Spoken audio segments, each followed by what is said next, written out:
Johnny Star, I've been the leg from K2 to Shangisha. But I'm married in my sound, them they play. But they know if you put me down, they know say I'm a winner. Steady grinding, chasing every day for the paper.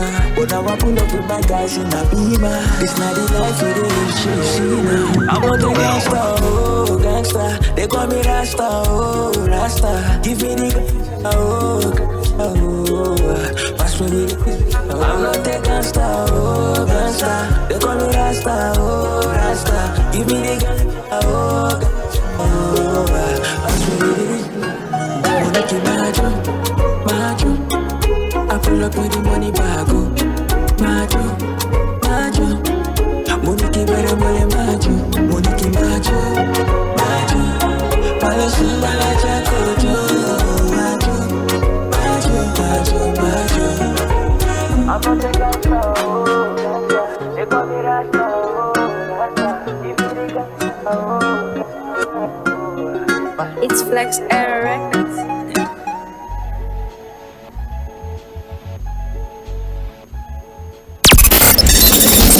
When the airwaves in your market become more and more crowded, it's time to break it open and really stand out. It's here. Mainland 98.3 FM, the sound of Lagos.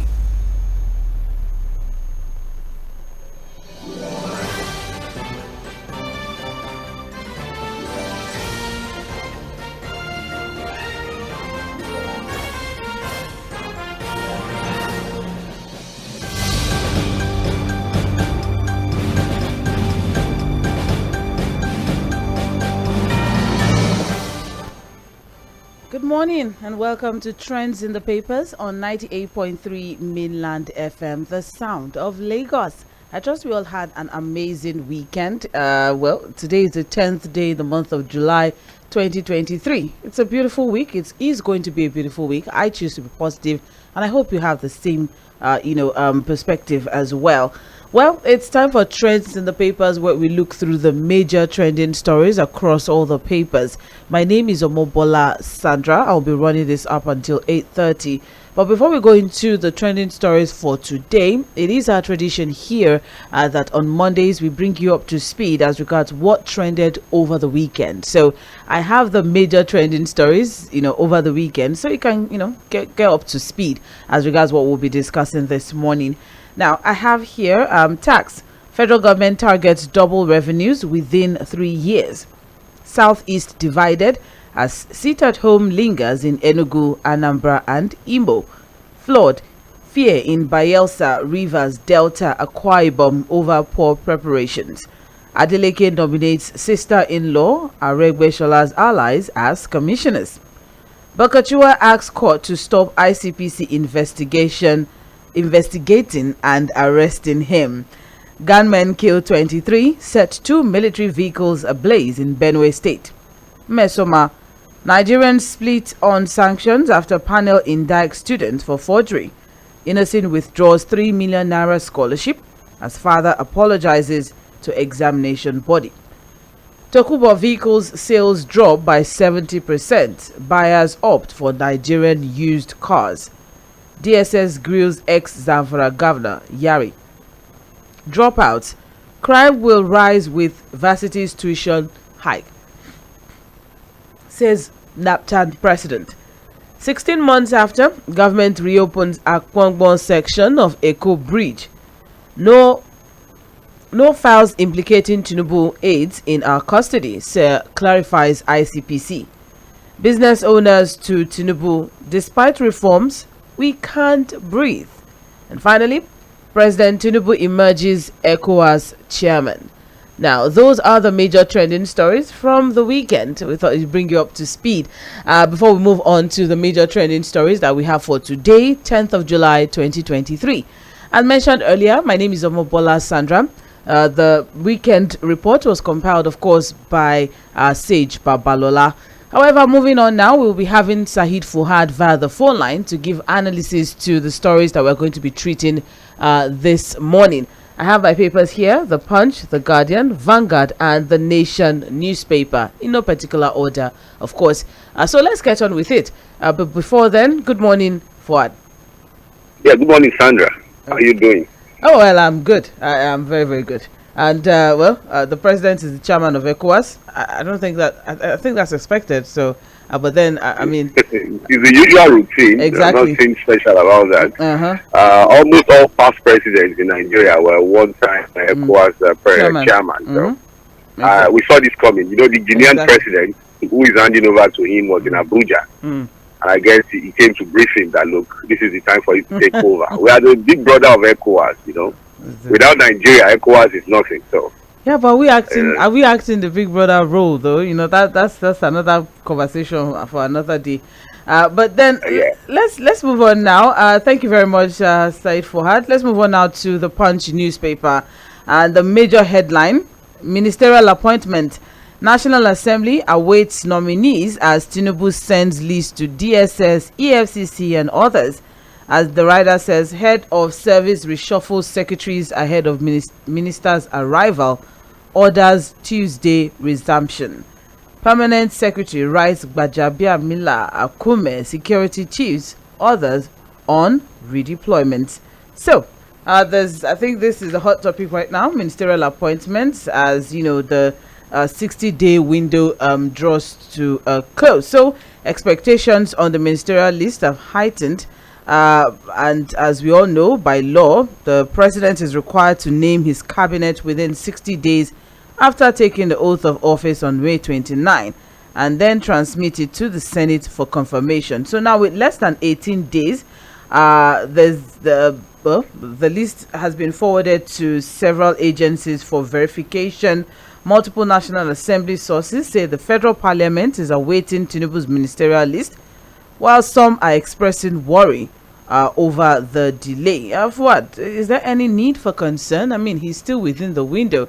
Do you think, as the president had mentioned, that he was going to hit the ground running and all? But then, I mean, is there any need for concern at this point? Now that we don't have a ministerial list yet. Well, I don't know who is really concerned. I don't know where the worry is coming from. I think for us in the media, we're just inquisitive, which is supposed to be our job. We're just, trying to really know what's going on with the list, who and who will probably emerge as ministers and all of that. I think the worry is majorly within the political space.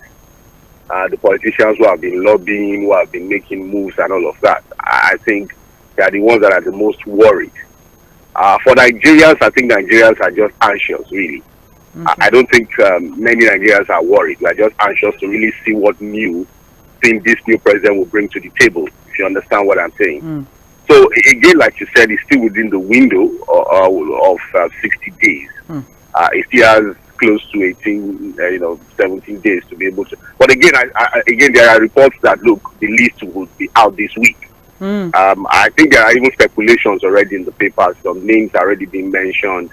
And I think yesterday I did a prediction, and across different states, I think to a great extent some of the predictions in the papers too are similar to what I did yesterday on Political Roundtable. So again, we just continue to wait. We are not anxious. I'm not worried. I'm just inquisitive. But I think a lot of Nigerians are anxious because again, we're in their need of change, complete change to where we're coming from. All right, thank you very much. Although it is confirmed that the EFCC, the DSS, and some other security agencies are on the verge of completing their mandatory checks. So there's a list already. I think that is suffice to say that there's a list already that's being passed around. Since we have security agencies already, doing their own checks as regards the list before it is then forwarded to the National Assembly. Because it was gathered that the DSS are members of the presidential strategic team were running final checks on the people who had been listed as possible ministers. It would be nice. It would be nice to know what they are checking. For example, what exactly is the EFCC checking? What is the DSS checking? So that it's not just checking for checking's sake. Exactly are they checking? Are they checking for people who have corruption cases around them? Again, because already we have some names that are already being thrown around that we know already have cases to answer, whether they are being prosecuted or not. So again, we hope this is not just mere routine. Oh, okay, we submitted names. It goes into the EFCC, the DSS, and then it comes back, and then it gets to the National Assembly, and what we just hear is bow and go, and then nothing changes. So but again, it's all procedural. We'll continue to wait to see whether the DSS would indict any of them or the EFCC would indict any of these nominees. But like I said, I'm inquisitive. I'm not anxious. I'm not worried. Well, also, list of confidential secretaries, list of 41 confidential secretaries that would work with the federal cabinet members at the various ministries have also been compiled on grade levels 13 to 14, and it's been compiled by Head of Service Folashade Yemi Eson and has been sent to security agencies for screening and vetting as well. Though the president has appointed some special advisors and new service chiefs, Nigerians expect him to announce the Federal Executive Council members without much delay, in keeping with his promise to hit the ground running from day one. Speculations have been rife about the identities of the ministerial nominees, with bookmakers making permutations about possible appointees. But then, as we know that the special advisor to the president on special duties, communication and strategy came forward last week Friday to say, there's no now we should put all of the rumors to rest. Anyways, that's basically what that said. But as regards the permanent secretaries, as regards the perm secs, some names are being put out here.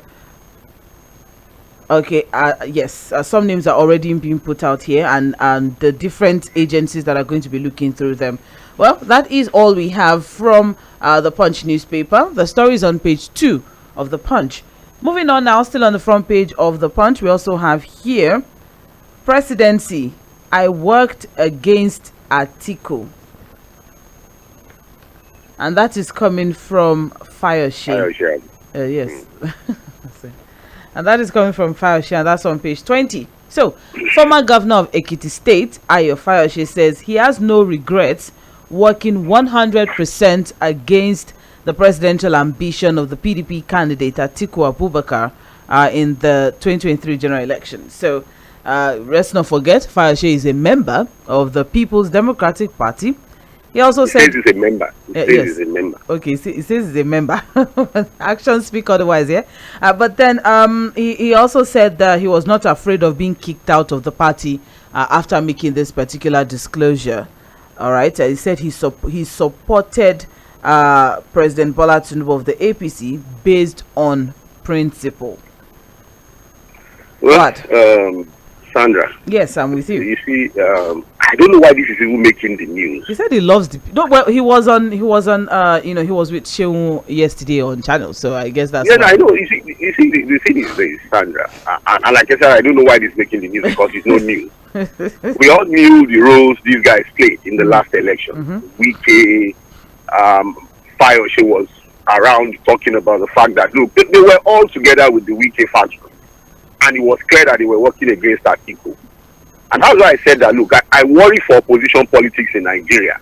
I'm completely worried for opposition politics in Nigeria. Because if you have a former governor in the stature of Ayodele Fayose, who is supposed to be one of the strong members of the opposition voice at this time, coming out to say he worked against the interests of his party and all of that. My mind is that, look, it is still about the political lobbying we are talking about, Sandra. There's a lot of silent and open lobbying that is going on. You know, we're also hearing that, you know, some of these people are also looking for ministerial positions. Some of them are also even planning to officially jump into the APC, you know, they camp into the APC. So some of these statements are political patronage in nature, have some elements of political patronage.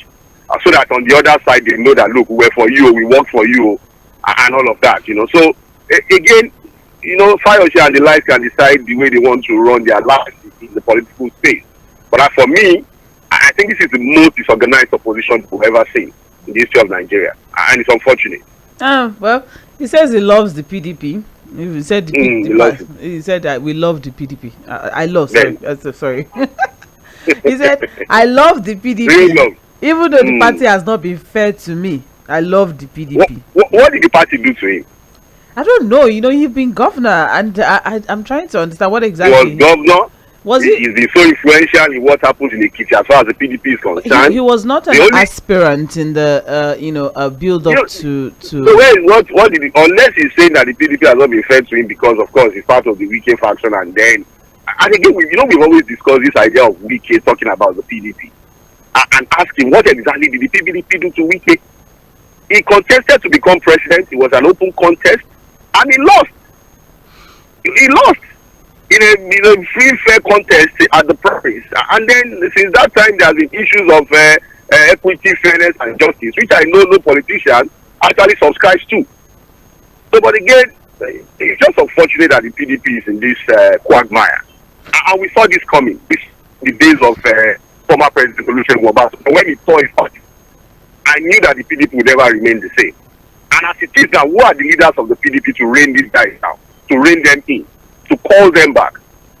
Unless we continue to approach conscience to say that, look, can you shove aside your political interest, personal interest, for the sake of national interest? We need an organized opposition. But when the opposition to come from, honestly, I don't know. But again, there are people who are predicting that the APC will go have an implosion.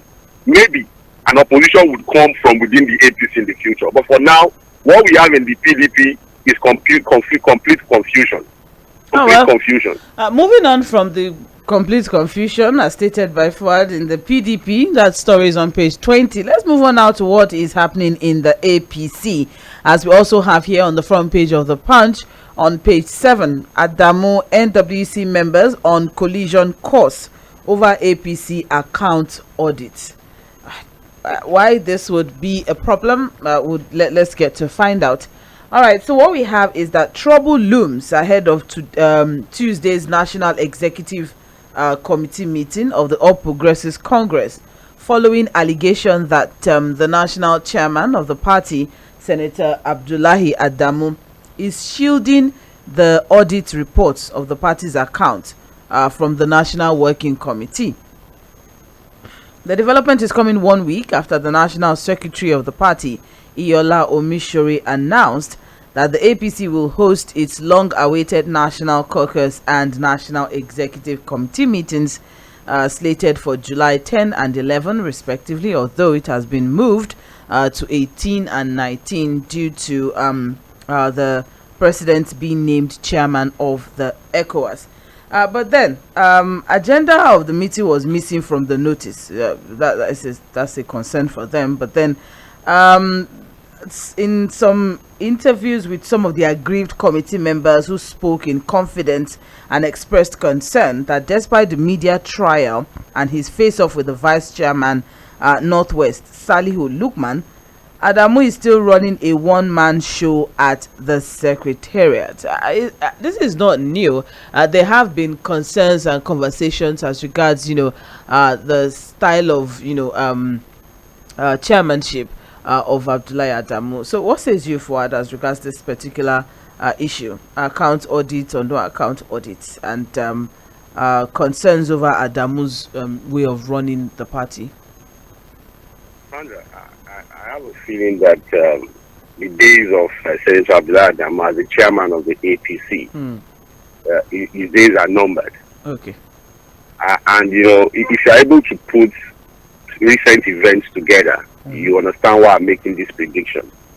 This was a chairman that, when principal positions of the National Assembly were announced by Senator Godswill Akpabio, the Senate President, he said it was a rumor and that he was never consulted, the party was never consulted.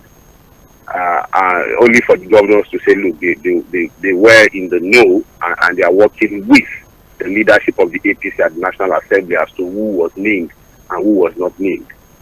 I have a feeling that, look, the president is not really happy that he's still occupying that position. We know the roles he played during the APC primaries. So, these audits are going to come. I don't know why anybody's worried about an audit. If you don't have any skeleton in your cupboard, you should be open to an audit of this nature. But sometimes these audits come for purposes that are beyond just checking the books and checking financial statements. Sometimes these audits have political undertone. So my feeling is that, look, if these are numbered as chairman of the party. Well, there's a whole lot. A party chieftain also confirmed, also said the meeting will afford the national chairman the rare opportunity to unveil names of party members chosen from various states to serve in the statutory and ad hoc committees of the party.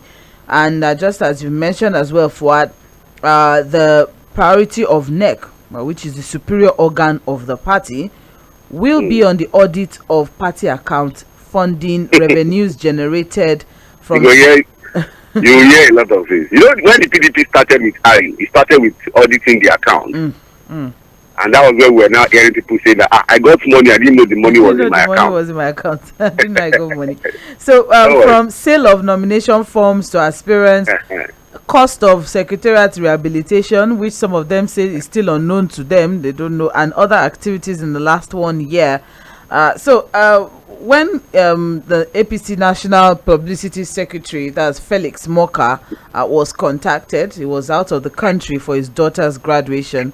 He said no agenda had been released by the party. Maybe they would wait till the arrival of the president, or we'll see how APC would, turn things around as regards. But Adamu seems to, I don't know. There's now some sort of difference. Adamu and then APC. So almost like is on their different. He's still the party chairman. It's just that most times when you see him, he looks unsettled. In recent times where you see him appear before the cameras, he looks an unsettled man. Yeah. He looks a very unhappy man, and for how long he's going to clinch? Yes. He looks unhappy. He may not be politics too. What is his family problems?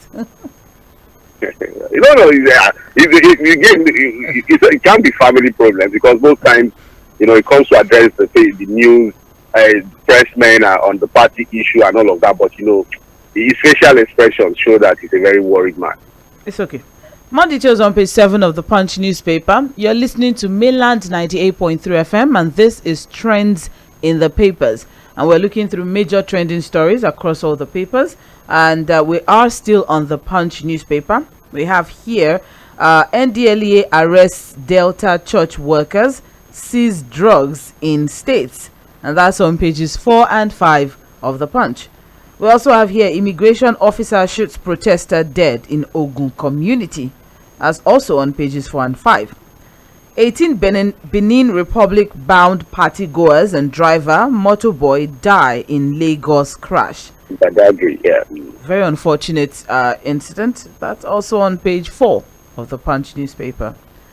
Federal government to shut online banks pestering debtors. I have a question, Fuad. I know that people have been harassed. I mean, you can just get a message, like maybe someone on your contact list borrowed money from somewhere, and then the person did not pay. People have been complaining and all, but then don't these banks have rights, or don't these platforms have rights to is it the way they do it? Is that the problem, or the fact that some people feel that they are intentionally harassing people into collecting loans and then intentionally giving them high interest rates and then going after their family and friends? So what do you think as regards this particular loan apps on phones? Well, the thing is this: most of these online banks, we call them banks. I don't think they're banks. They're just platforms for loans, for easy loans and all of that. They're just applications and all of that. So they are not registered. I'm sure a lot of them are not even known to government. We have a lot of them, when people go to borrow monies and all of that. Unfortunately, we are not really a credit towards the people. Apart from the fact that some of the interest on these loans are too outrageous, the reality is that a lot of Nigerians are not credit towards. So people go in there, borrow this money with a mindset that they will not pay back. Ab initio. It's a mindset that I'm going, I don't even pay anything back. So I don't even understand the business where you also borrow people money without any form of background check. There's no collateral and all of that, and expect people to pay. So ab initio, some of these businesses are even set out to fail. And then where it now becomes a problem is when you begin now to receive messages, phone calls, or people borrow. In fact, a lot of times when they call people like us, I don't even know the people they are talking about. Your relative. It's not that they even call them your relative. I say relative. Yeah. your friend. Or so.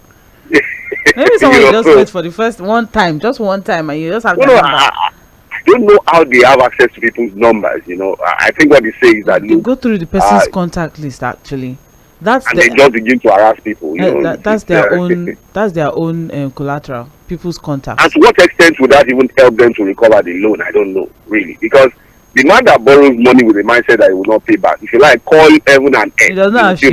He does not have shame. The man knows he no go pay now. So shame is far away from the person already. I don't understand the business model of these online apps. I don't know how they expect that business to succeed. And I think it's important for the sake of public safety and sanctity, and that the government does something about it. How do you want to go about? Because a lot of them are not registered really. Yes. Well, the Federal Competition and Consumer Protection Commission has said they will delist any loan application harassing customers, and also ask Google to permanently delete such apps from its store. But the unfortunate situation is that most of the complaints is that some of these apps are not even listed on Google, or That's it. Some of them are using WhatsApp, APK, some other software or below. Some of them are really just in the streets. They just have a shop somewhere, and then of course by words of mouth, people tell themselves, Babarisi is borrowing money. That's a different thing. It's still low now. Well, more details on page 21 of the Punch newspaper. Please pay back if you please just try. All of these issues started, from the lockdown and pandemic. I believe, it's been a serious problem for a lot of people. But if you can, just suggest that you try to pay back. Now, above the masthead of the Punch news, I'm just trying to give excuse for them. I know. Above the masthead of the Punch newspaper, we have here cost of living. More Nigerians may join Japa train as hardship worsens. We have subsidy removal, rising inflation, 9 million people more being pushed into poverty. And that story is on page 2.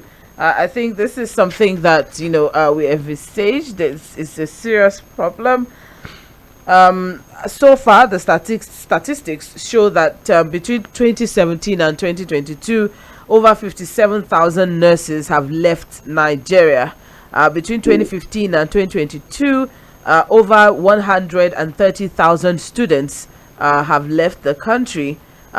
Within 2015 and 2021, over 28,000 people got Canadian permanent residency. And between 2020 and 2021, that's just in 1 year alone, Nigeria has issued over 1.8 million passports to people.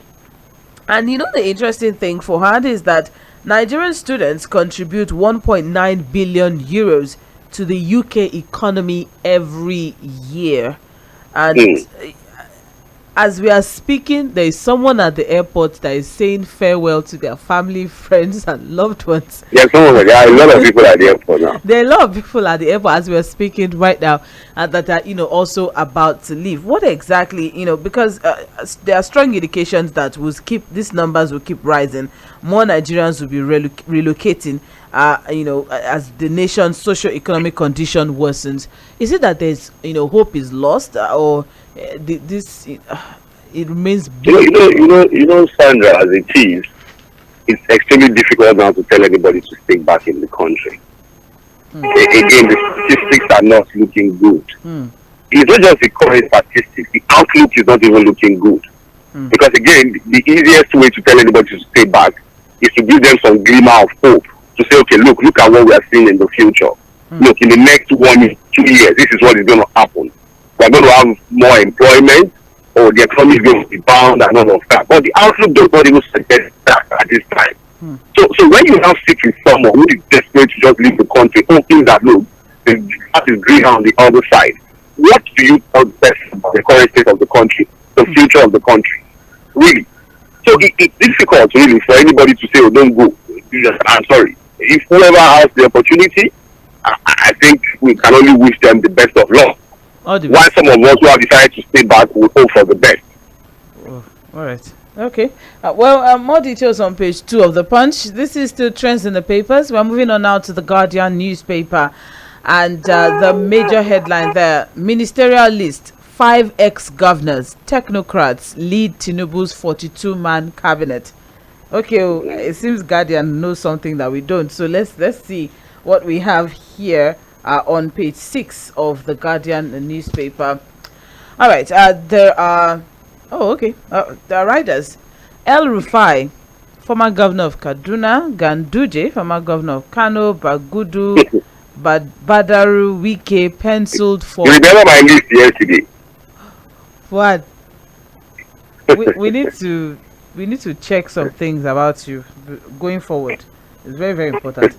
But then penciled for portfolios. Anyways, state faction submit multiple nominees as Rivers APC denies ceding slot to Wike. Placeholder Masari. What kind of title is that? Why would you say placeholder Masari? I don't know if we all remember who Masari is. Masari, it's okay. Well, we just have to quickly put that there. Placeholder Masari, Rahman Oshodi, 17 others to be confirmed as aides and giving cabinet roles. So as it is now, being okay. Well, there's a lot. People jostling for ministerial list reaches the home stretch. There are strong indications that no fewer than 5 former governors will feature on the president's list of nominees. The unusual list, already dubbed the Cabinet of Political Unity, will have nominees drawn from the APC, PDP, and many technocrats. Cabinet of what? Political Unity. Yes. That's the name of the cabinet. Cabinet of Political Unity. Because we are from different parties. It's a wonderful name. I like that name. That's so lovely.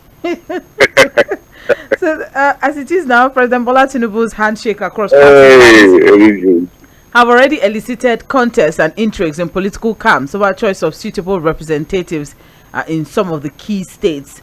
There are a lot of indications. As it is now, it was learned that a 42-member cabinet is being expected because each state is constitutionally mandated to have a representative at the cabinet. And as it was done by the last administration, each of the 6 geopolitical zones will also have members in the unity this political unity. I keep hearing Cabinet of National Unity. I'm so excited. Political unity.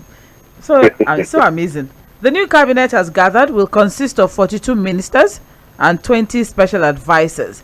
Some of the remarkable difference from the last administration will be the likely abrogation of ministers of state.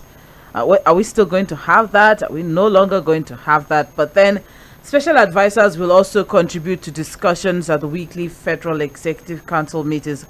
Also being anticipated is the unbundling of some large ministries. That's another one that we're looking into. 3. Well, I made a suggestion about that too. Say, for example, works and housing separate. They can be said. I think they should be separated. Agriculture and rural development. They should be. There's nothing. There's not. Again, the misunderstanding is that people assume that rural development basically is about agriculture. Agriculture is a separate business entirely. Again, look at the Ministry of Information, Culture and Tourism. Oh, there's I don't know. Remember that very interesting woman in the past administration that was heading humanitarian affairs, disaster management, and social development. 3 of them, all 3 together.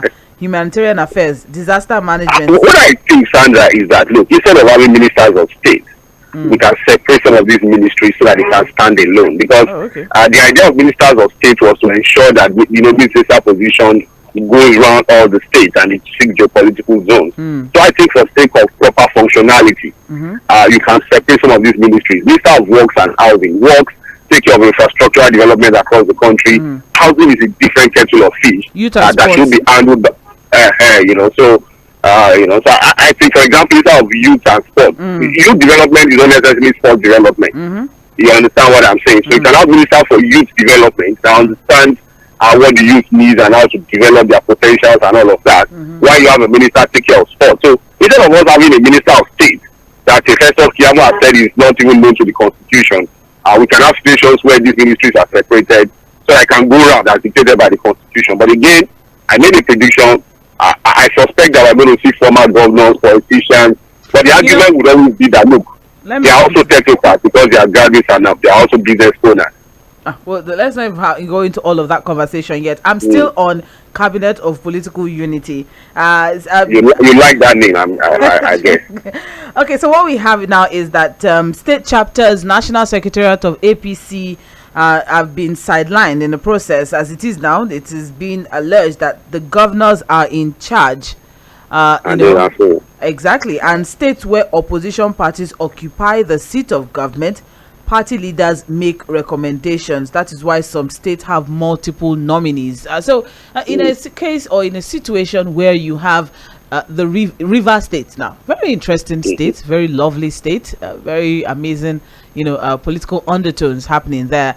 You have a PDP governor who was quote unquote installed or appointed or selected, by Nyesom Wike, former governor of the state.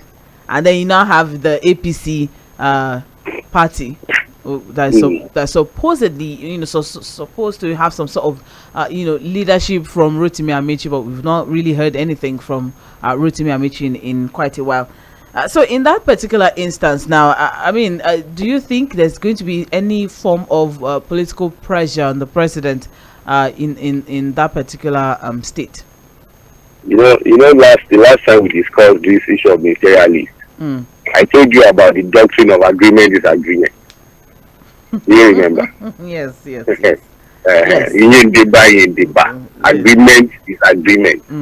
The reality is, as far as River State is concerned, Sandra, there seems to be an agreement between the former governor and Mr. President. And that agreement is going to play out. This is politics. This is pure politics. You see, the ministerial thing has become a tool for political patronage, political compensation, really. And that was why when I was reading out that list yesterday, the reality is that at the state level, there's no way the president would not have to consult. And he's going to be consulting with political stakeholders in the state. As far as Rivers politics is concerned, for example, who will the president be talking to in the APC in Rivers State now? Rotimi Amaechi was never on the same page with the current president. He was even not in the campaign at all. He stayed aside. Now the APC Rivers is in this disarray because there's no real leadership as far as APC Rivers State is concerned. As Wike is controlling the PDP in Rivers State, he has also overshadowed them to position himself before the president as the man to talk to, as the go-to man in Rivers State when it comes to politics and influence. And so if Wike does not make that list, Sandra, it's going to be influential in who makes that list from Rivers State. And my mind says that look, Wike would eventually take the position for himself. I'll tell you why some of these former governors and political leaders take this ministerial position. It is still about influence. A minister is so influential because political leaders, party members will still knock at your door as a minister. They will respect you. So, look, some of these former governors, Sandra, you expect that after 8 years in government, we would at least want to take 2 or 3 years sabbatical leave or go on vacation to go and rest and unwind. But some of them are jumping at this ministerial position immediately because they know that they have to still position themselves as political influencers in their state. So Wike needs something now because he's no longer the governor. He needs something to hold on to as political influence in Rivers State, and I'm sure he's going to take the position as minister. And I know he's not going to take any kind of minister. It will be a juicy ministerial position. You know, minister past minister, Sandra. I'm sure you know that. There's so much to put out there from this particular report. I wish we had the time, but more details on page 6. I'm also seeing here that Senator Tokunbo Abiru, who's supposed to be, like the forerunner here in Lagos State. Yeah, that's going to be finance. Yes, CBN, a lot of things, a lot of speculations out there around that man. Yeah. Exactly. And the fact that, we may be having a re-emergence of Akinwumi Ambode into the political family of President Bola Ahmed Tinubu. That would be quite an interesting one. We saw him in the public space recently, that someone put him out. He seems to have reunited with the party leadership in Lagos, and all of that. So He's been out there. He's been so quiet. We've not been seeing much of him. So this might be the time to bring him out again. And so, who says he might not be nominated as a minister from Lagos State? Because the Lagos State slot too is also important to talk about. So maybe somebody will take the Lagos slot. It's okay. Maybe. All right. Well, as we are all looking forward to this quote and unquote now cabinet of what's that? Political national unity. There's no national there for it. It's just political unity. Quote and unquote cabinet of political unity. It's going to be an unusual list if we are going to be having if we are going to be having the likes of Ulisa Metu, Nyesom Wike, and co. Or Fayose already gave Fayose talked about the percentage. He said 40% should go to the old guys. He said that I think 20% should go to women. But I'm sorry to cut you short, but how is Fayose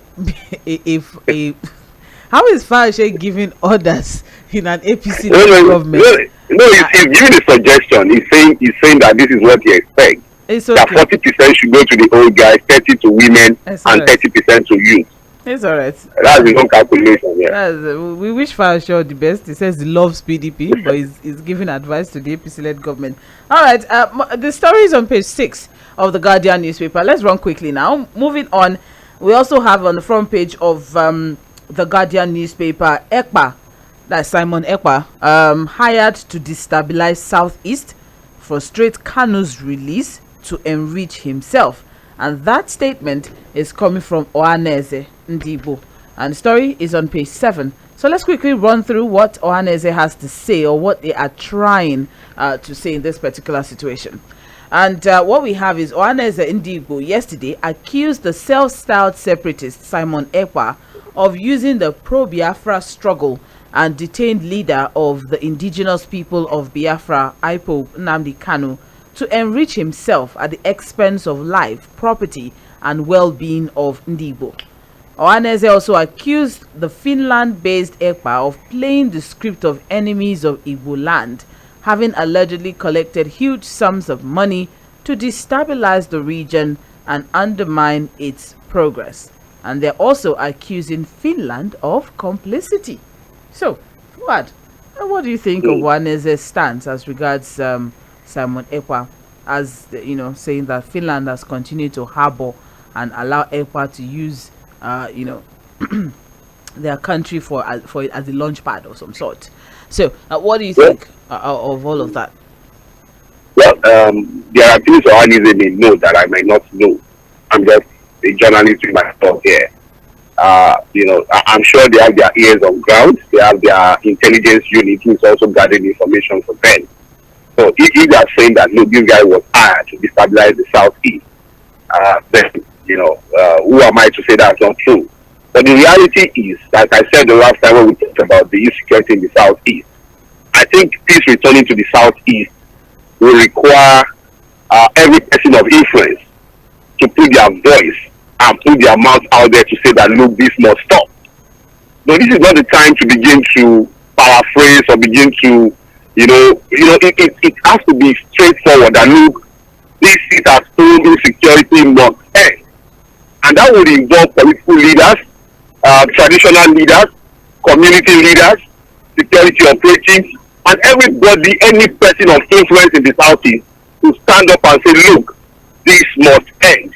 And I also agree that another major thing that will, of course, bring that peace in desire is to look for a solution to this Nnamdi Kanu issue. Again, it's important that we talk about that because everything is still centered around the issue of Nnamdi Kanu and all of that. So again, I just hope that every person of influence in the Southeast would come out to talk, take to power, say the way it is, and call for an end to this killing in the Southeast. And I hope that, that would, of course, bring that desired peace in that region again. And I also hope that, look, there can be a political solution to this problem of Nnamdi Kanu and the rest. All right, thank you very much, Fuhad. As it is now, the Ohanaeze youth also called out the government of Finland for alleged complicity in this insecurity situation in the region. They're saying that, they're still saying because Southeast loss is Oh, that's a very long read. We cannot stop wondering why such a European society, renowned for its value for human life, continues to harbor Ekpa and allow him to freely incite disaster and destruction of life and property in Igbo land. Will Finland also treat him with kid gloves should his utterances or action lead to the death of a single Finnish? Well, just as Fuad said, I think at this point now, it's a collective effort. Let's put it that way. I think of all parties, all stakeholders, including the federal government, the people in the southeast, and traditional rulers, community leaders, politicians. Everybody has to start. Business owners in the southeast must come out to say, look, this must end. While they begin to look for political solutions to Nnamdi Kanu issue, because again, I don't think the sit at home is helping anybody. You can't begin to spite your nose to begin to push an agenda like marginalization and the rest. The agitation, yes, is right, but how did you stop people's businesses, kill people in your? The same people say you are fighting for, you are killing them. How does that make any sense? Thank you very much, Fuad. All right, you're still listening to Mainland 98.3 FM. This is Trends in the Papers. We're looking through major trending stories on the front page of the papers, and we have Fuad Saeed as our analyst reviewing every single one of the major stories. My name still remains Omobola Sandra. Let's move on now to Vanguard newspaper. The major headline there says, governments of ex-presidents must account for $5 billion Abacha loot. And right after that, Federal High Court orders administrations of ex-presidents Obasanjo, Yar'Adua, Jonathan Buhari to account for repatriated funds. Serap urges Tinubu to obey court order. Fuad, what do you think of this call? Let's check all our ex-presidents. What have they been doing with all of the funds that our great ancestor Abacha has been sending to us? We go bail the cat, Sandra. Serap has urged President Tinubu to obey the order. And of course, it's an order, but somebody has to now, implement it. Somebody has to go ahead and begin to now investigate this former president. So we're going to bail the cat. Have you noticed, Sandra, that look, the EFCC is looking completely disoriented? Look, we have a lot of former governors out there now without any immunity. From the southeast to the north central to the southwest, a lot of former governors out there. Have you seen the EFCC running after any of the former governors now? They look disoriented already. So if you are going to investigate former president, who's going to bail the cat? Who takes charge? Because yes, the court orders. If the court is not going to investigate by themselves, the investigation has to be done through maybe any of these agencies, the ICPC or EFCC. And so with the level of disorientation in the system now, because look at the way we treated their former leaders. All of the chairmen of the EFCC have left in controversial manner. Through political influence or controversies and all of that. So again, I like the fact that Serap is just setting the agenda. I like what they are doing as a civil society organization. But that is the extent to which they can push this agenda. Everything still falls back on the willingness of the government to do the right thing. Yes, I agree that there are questions on how we spent the Abacha loot that will be returned to us. Some of them maybe have been released. You loot and then they return to you and you loot. But I agree that yes, you have to check exactly what we did with all of those monies. Millions of dollars were returned to us from different parts of the world. What did you do with those monies? But who is going to bail the cat? That's a big question. All right. Thank you very much, Said Fuad. More details of that on page 5 of Vanguard newspaper.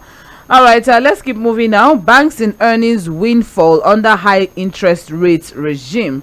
As we have riders, earnings from lending up 46%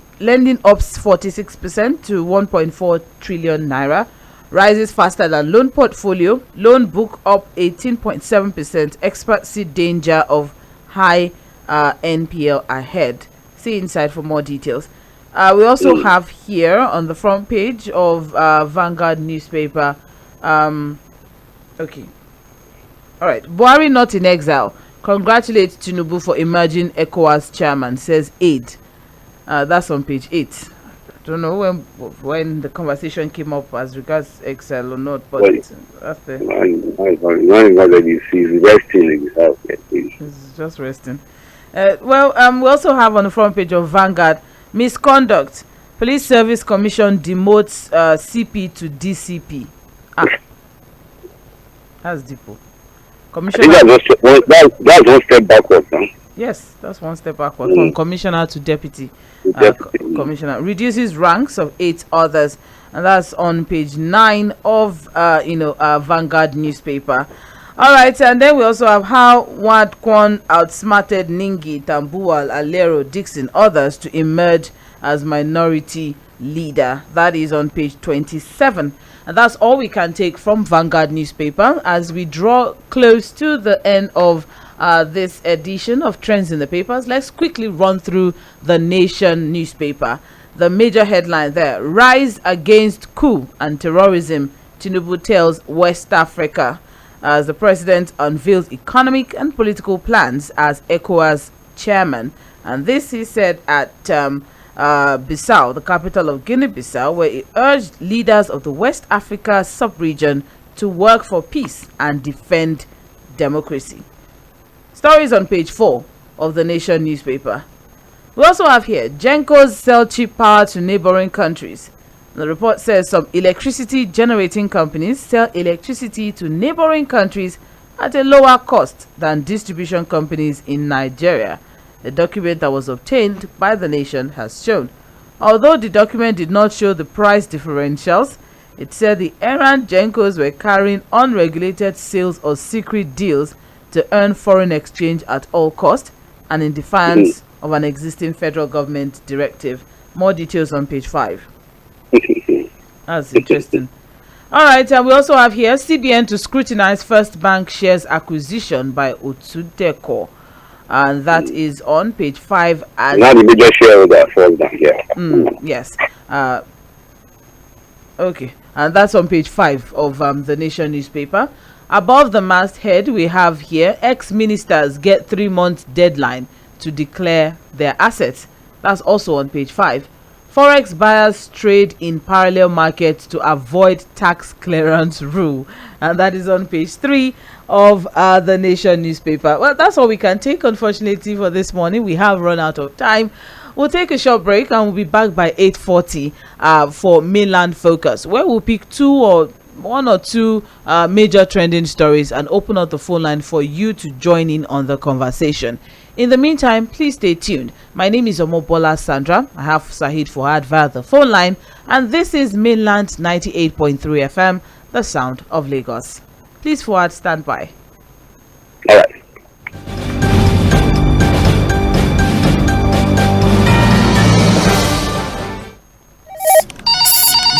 John, What's up?